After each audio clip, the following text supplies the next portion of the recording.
সমস্ত কাজ তো প্রায় পূর্ণই হয়ে গেছে। মুষলের বেশিরভাগ টুকরোই চূর্ণে পরিণত হয়েছে। এবার আপনি নিশ্চিন্ত হয়ে উৎসবে যেতে পারেন।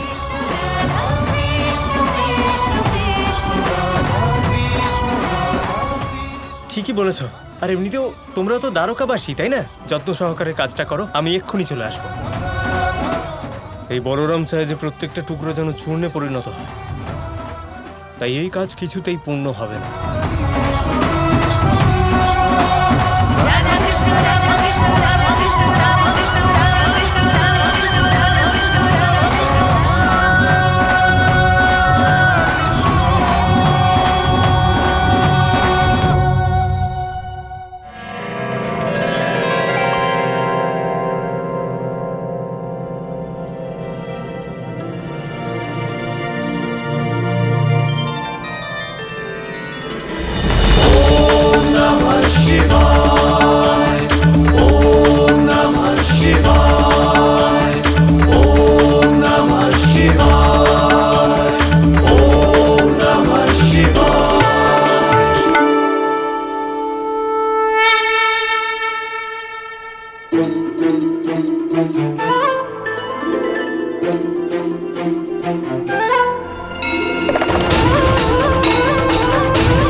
পৃথিবীতে কৃষ্ণের আনন্দ লীলা চলছে, আর আকাশে মহাদেব আনন্দ তাণ্ডব করছেন।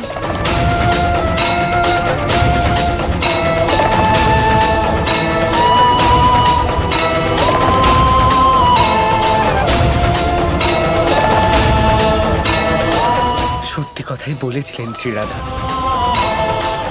যে এই উৎসব অবিস্মরণীয় হবে।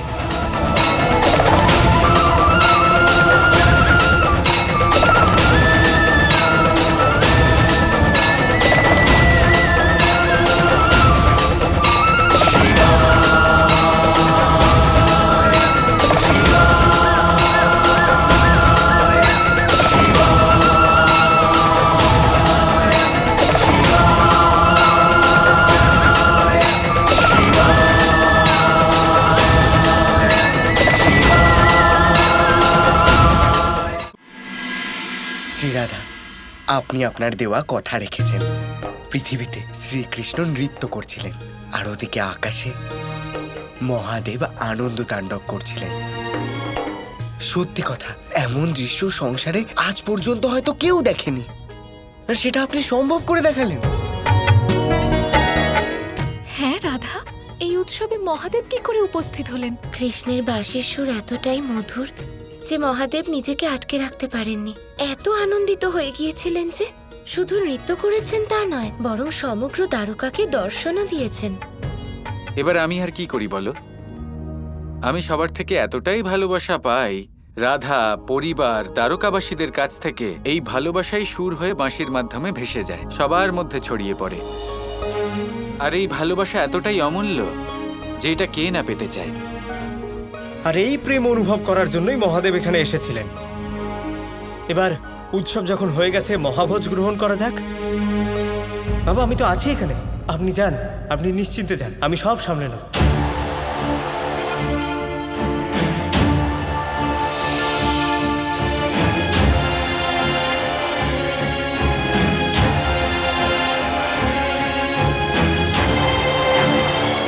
আমি একটু আসছি।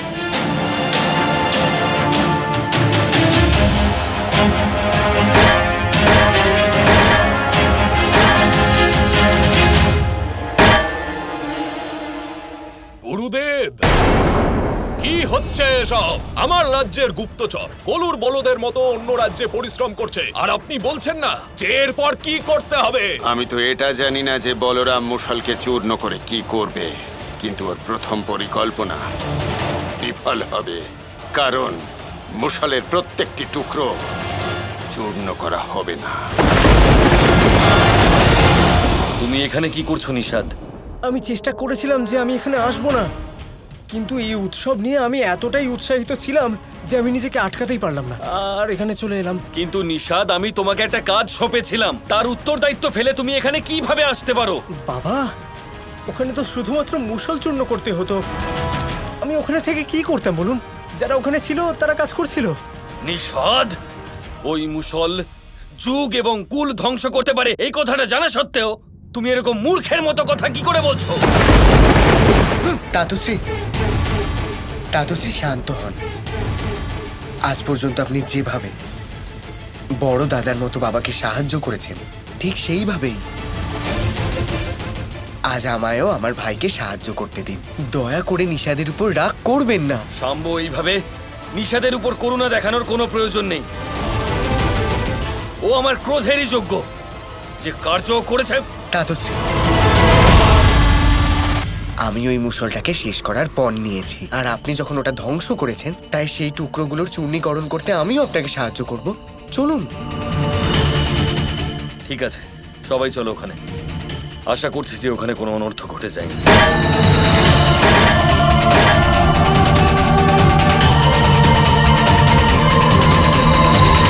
গুপ্তচর, ওই মুষলের একটি টুকরো এখানে নিয়ে এসো। আমি এটা তুলতে পারবো না।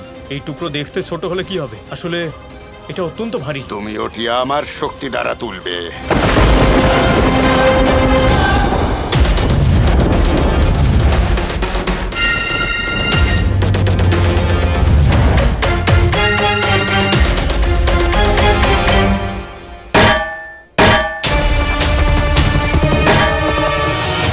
প্রত্যেকটা মুষলের টুকরো চূর্ণ হয়ে গেছে, শুধু একটাই টুকরো বাকি আছে। গুরু শুক্রাচার্যের আদেশ যদি পূর্ণ করতে হয়, তাহলে এই টুকরো আমাদের নিয়ে যেতেই হবে। ঠিক বলেছ।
টুকরো দিয়ে শুধু তোমার নয়, সমগ্র দ্বারকার পতন হবে কৃষ্ণ।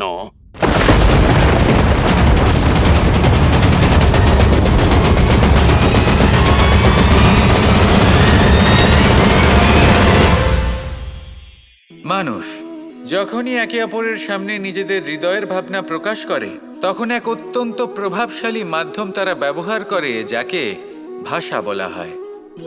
এবার আমি দেখেছি যে একজন মানুষ অনেকগুলো ভাষাতেই নিপুণ। আমি এটাও দেখেছি যে মানুষ অনেকগুলো ভাষায় কথা বলে, কখনো কখনো অনেক ভাষা মিলিত করে তার প্রয়োগ করে, উচিত প্রকারে তাকে ব্যবহার করে না, না সেটাকে সম্মান করে, আর না ভাষাকে শুদ্ধ রাখে। আর এটা হলো অনুচিত।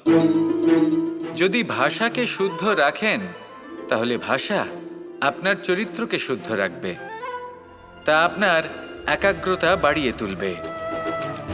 এই প্রত্যেক ধ্বনিকে অনুভব করে যদি আপনি শব্দের উচ্চারণ করেন, ভাষাকে প্রয়োগ করেন, তাহলে আপনিও আনন্দ পাবেন, আর যিনি শুনছেন সেই ব্যক্তির কানেও মধুর শব্দ বাজবে। তাই মনে রাখবেন, যে ব্যক্তি ভাষার পবিত্রতাকে সম্মান করে, তাকে সংসারও সম্মান করে। ভাষাকে শুদ্ধ এবং পবিত্র রাখুন, তাহলে ভাষা আপনার চরিত্রকেও শুদ্ধ এবং পবিত্র রাখবে। আর এই মন সুপ্রসন্ন হয়ে বলবে, রাধা রাধা।